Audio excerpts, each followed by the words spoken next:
اعوذ باللہ من الشیطان الرجیم بسم اللہ الرحمن الرحیم۔ اللہ تبارک و تعالیٰ کے نام سے شروع جو بڑا مہربان اور نہایت رحم کرنے والا ہے۔ ایک ایسی قوم جس پر اللہ تبارک و تعالیٰ نے اپنا دردناک عذاب نازل فرمایا اور اس قوم کے تمام لوگوں کو بندر بنا دیا۔ اس قوم کے لوگ کون سا ایسا گناہ کرتے تھے جس کی وجہ سے اللہ تبارک و تعالیٰ نے ان پر دردناک عذاب نازل فرمایا، اور یہ لوگ بندر بننے کے بعد کتنی دیر زندہ رہے اور پھر ان کو کس قدر دردناک موت آئی۔ جب یہ لوگ بندر بن گئے تو یہ لوگ اپنے عزیز و اقارب کو دیکھ کر ان سے کیا کہتے تھے، اور کہ آج کے دور میں پائے جانے والے بندر اسی قوم کی نسل میں سے ہیں۔ ان تمام تر سوالات کے جوابات قرآن و حدیث کی روشنی میں آج کی اس ویڈیو میں ہم آپ کو بتائیں گے، لہٰذا آپ سے گزارش ہے کہ ہماری اس ویڈیو کو اینڈ تک ضرور دیکھیے گا۔ انسانوں کے بندر بننے کی ابتدا حضرت داؤد علیہ السلام کے دور سے ہوئی۔ اس واقعے کا پس منظر کچھ یوں ہے۔ حضرت داؤد علیہ السلام اور ان کی قوم سمندر کے کنارے ایلا نامی گاؤں میں رہتے تھے، اور ان کی تعداد 70,000 کے قریب تھی۔ یہ قوم بڑی ہی خوشحال تھی اور اللہ تبارک و تعالیٰ کی فرما بردار قوم تھی۔ اس قوم کو اللہ تبارک و تعالیٰ نے بے شمار نعمتوں سے نوازا تھا۔ ہر طرف سرسبز و شاداب باغات اور ہر طرف ہریالی ہی ہریالی تھی، اور اللہ تبارک و تعالیٰ کی بے پناہ کرم نوازی تھی۔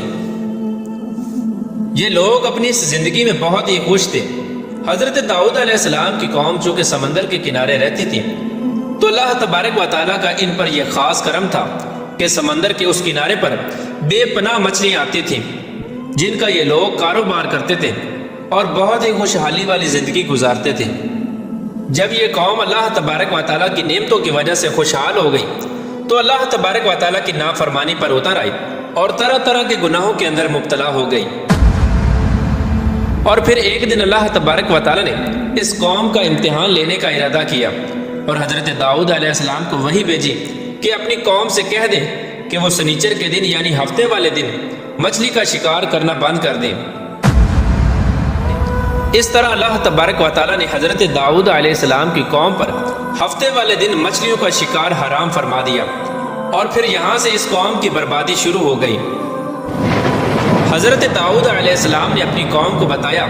کہ اللہ تبارک و تعالیٰ نے ہفتے والے دن مچھلیوں کے شکار کو حرام قرار دے دیا ہے، تو وہ لوگ بہت ہی زیادہ پریشان ہو گئے اور ساری قوم سر جوڑ کر بیٹھ گئی، کیونکہ ہفتے کا دن ہی وہ دن تھا جس میں مچھلیاں وافر مقدار میں آتی تھیں اور خود بخود کنارے پر آ جاتی تھی، اور باقی دن ایسے تھے کہ بہت کم اور نہ ہونے کے برابر مچھلیاں پکڑی جاتی تھیں۔ اس قوم کا گزر بسر چونکہ مچھلیوں کے شکار پر تھا، اس وجہ سے اللہ تبارک و تعالیٰ کا یہ حکم سن کر یہ قوم پریشان ہو گئی۔ یہ نہیں جانتے تھے کہ اللہ تبارک و تعالیٰ کی طرف سے یہ ایک آزمائش ہے۔ پھر ایک دن شیطان نے ان کو وسوسہ ڈالا کہ سمندر سے نالیاں نکال کر خشکی میں بڑے بڑے حوض بنا لیے جائیں۔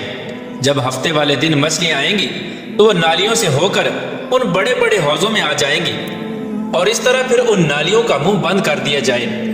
اور پھر اگلے دن یعنی اتوار والے دن ان کو پکڑ لیا جائے۔ شیطان نے اس قوم کے لوگوں کو ورگلایا کہ اس طرح ہم ہفتے والے دن شکار سے بھی بچ جائیں گے اور مچھلیاں بھی ہاتھ آ جائیں گی اور وہ بھی پکڑی جائیں گی۔ بہت سے لوگوں کو یہ ہلا بازی اچھی لگی اور انہوں نے ایسا کرنا شروع کر دیا، اور سمندر سے چھوٹی چھوٹی نالیاں نکال کر بڑے بڑے حوضوں میں ڈال دیں، جس کے ذریعے وافر مقدار میں مچھلیاں ان حوضوں میں داخل ہو جاتی۔ اس قوم کے بدبخت لوگوں کو شیطان کا یہ ہیلا بہت پسند آیا، لیکن اس قوم نے یہ نہ سوچا کہ جب مچھلیاں سمندر سے حوض میں آ کر قید ہو گئی تو پھر مچھلیوں کا شکار ہی ہو گیا، اس لیے یہ شکار بھی ہفتے والے دن ہی قرار پایا جو اللہ تبارک و تعالیٰ نے حرام قرار دیا تھا۔ اس موقع پر یہودیوں کے 3 گروہ ہو گئے۔ کچھ لوگ ایسے تھے جو شکار کے اس شیطانی ہلے سے منع کرتے تھے اور ناراض و بیزار ہو کر شکار سے باز رہے، اور کچھ لوگ اس کام کو دل سے برا جان کر خاموش رہے، لیکن انہوں نے شکار نہ کیا اور دوسروں کو منع بھی نہ کرتے تھے، بلکہ یہ لوگ منع کرنے والوں سے یہ کہتے تھے کہ تم لوگ ایسی قوم کو نصیحت کرتے ہو جنہیں اللہ تبارک و تعالیٰ ان قریب ہلاک کرنے والا ہے اور ان پر اپنا دردناک عذاب نازل فرمانے والا ہے۔ اور اس قوم کے کچھ لوگ ایسے تھے جو سرکش اور نافرمان لوگ تھے، جنہوں نے اللہ تبارک و تعالیٰ کے حکم کی اعلانیہ مخالفت کی اور شیطان کی ہیلے بازی کو مان کر ہفتے والے دن شکار کرنے لگے۔ یہ لوگ اللہ تبارک و تعالیٰ کے حکم کی کھلا مخالفت کرتے اور ہفتے والے دن مچھلیوں کا شکار کر کے ان کو کھایا کرتے اور بیچا کرتے۔ پیارے دوستو، حضرت داؤد علیہ السلام کی قوم کے 1200 ایسے نافرمان افراد تھے جو منع کرنے کے باوجود بھی ہفتے کو ان نالیوں کے ذریعے شکار کرتے رہے۔ حضرت داؤد علیہ السلام نے ان 1200 نافرمانوں کو اللہ تبارک و تعالیٰ کے عذاب سے ڈرایا کہ وہ اللہ تبارک و تعالیٰ کی اس نافرمانی سے باز آ جائیں، لیکن وہ لوگ باز نہ آئے اور کھلے عام شکار کرنے لگے۔ چنانچہ وہ لوگ جو اس بات کو برا جانتے تھے، ان لوگوں نے اپنے اور ان نافرمانوں کے درمیان ایک دیوار کھڑی کر دی، جس کی ایک طرف وہ 1200 نافرمان رہتے تھے اور دوسری طرف وہ لوگ تھے جو شکار سے باز رہے۔ حضرت داؤد علیہ السلام نے اپنی اس قوم کے نافرمانوں کو بارہا سمجھایا، لیکن یہ لوگ اپنی نافرمانی سے باز نہ آئے اور اسی طرح اللہ تبارک و تعالیٰ کی نافرمانی کرتے رہے اور شکار کرتے رہے۔ پھر ایک دن حضرت داؤد علیہ السلام نے غضبناک ہو کر شکار کرنے والوں پر لعنت فرما دی۔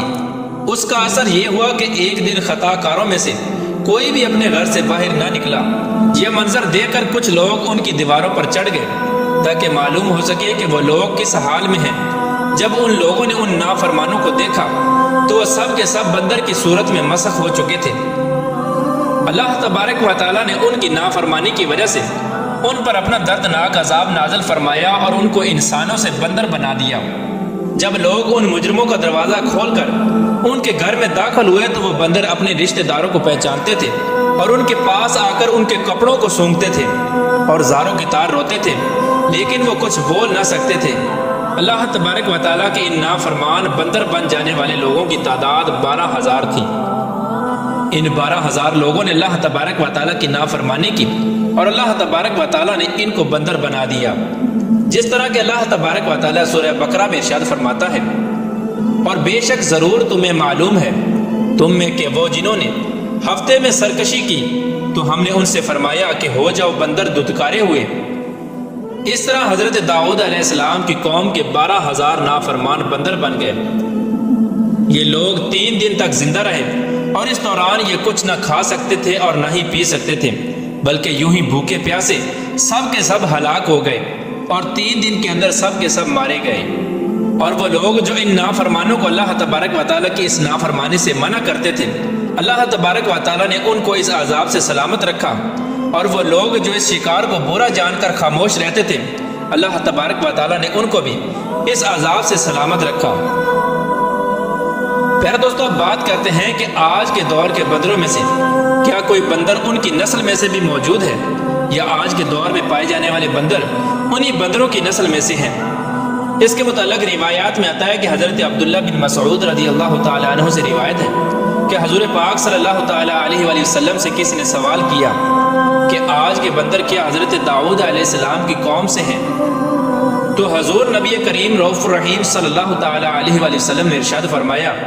کہ اللہ تبارک و تعالیٰ جس قوم پر عذاب بھیجتا ہے یا ان کی شکلوں کو مسخ کرتا ہے تو یہ عذاب انہی پر ہوتا ہے جن پر وہ عذاب نازل ہوا تھا، اور اس کے بعد اللہ تبارک و تعالیٰ ان لوگوں کو ہلاک کر دیتا ہے اور ان کی آگے نسل نہیں بڑھتی۔ اس لیے یہ بات غلط ہے کہ کچھ لوگ یہ سوچتے ہیں کہ آج کے بندروں میں بھی حضرت داؤد علیہ السلام کی قوم کے بندر بننے والوں کی نسل موجود ہے۔ ایسا کچھ بھی نہیں ہے۔ وہ لوگ صرف اور صرف 3 دن زندہ رہے اور اس کے بعد سب کے سب ہلاک ہو گئے، اور اللہ تبارک و تعالیٰ نے اس قوم کے نافرمانوں کو صفحہ ہستی سے مٹا دیا۔